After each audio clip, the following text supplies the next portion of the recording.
এবার একেবারে শেষ মুহূর্তে নীলা গাঙ্গুলির নতুন ধারাবাহিক থেকে বাদ পড়লেন অভিনেতা শন ব্যানার্জি। তবে মধুমিতার নতুন ধারাবাহিকের নায়ক হিসেবে কাকে দেখা যাবে, তো চলুন জেনে নেওয়া যাক। রোশনাই ধারাবাহিক শেষ হবার পর আবারও স্টার জলসায় নতুন আপকামিং ধারাবাহিকে তার কামব্যাকের আপডেট সামনে আসে। শনের কামব্যাকে খুশি হয় তার ভক্তরা। অন্যদিকে নীলা গাঙ্গুলির হাত ধরে আবারও ছোট পর্দায় ফিরছেন জনপ্রিয় অভিনেত্রী মধুমিতা সরকার। কুসুমদোলা ধারাবাহিকের পর আর কোনো ধারাবাহিকে দেখা যায়নি তাকে। এরপর আবার স্টার জলসায় নতুন মেগায় তার আগমন হচ্ছে। বিপরীতে শন ব্যানার্জির থাকার কথা ছিল, লুক টেস্টও হয়ে গিয়েছিল।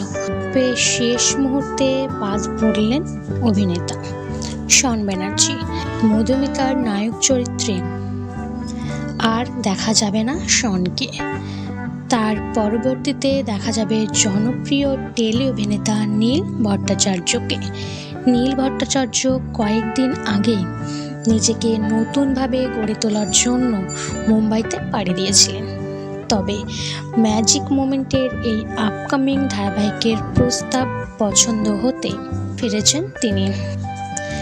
নীলা গাঙ্গুলি এই নতুন ধারাবাহিকের প্রথমবার জুটি হিসেবে মধুমিতা এবং নীলকে দেখা যাবে।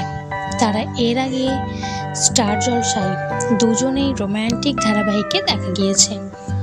অতএব নীল এবং মধুমিতার জুটি বেশ আকর্ষণীয় মনে হয়। তবে শন ব্যানার্জির বাদ পড়ার খবরটিতে অনেকেরই মন খারাপ। তো বন্ধুরা, ভিডিওটি কেমন লাগলো অবশ্যই কমেন্ট করে জানাবেন। আর এই ধরনের নতুন নতুন আপডেট পেতে আমাদের চ্যানেলটি অবশ্যই সাবস্ক্রাইব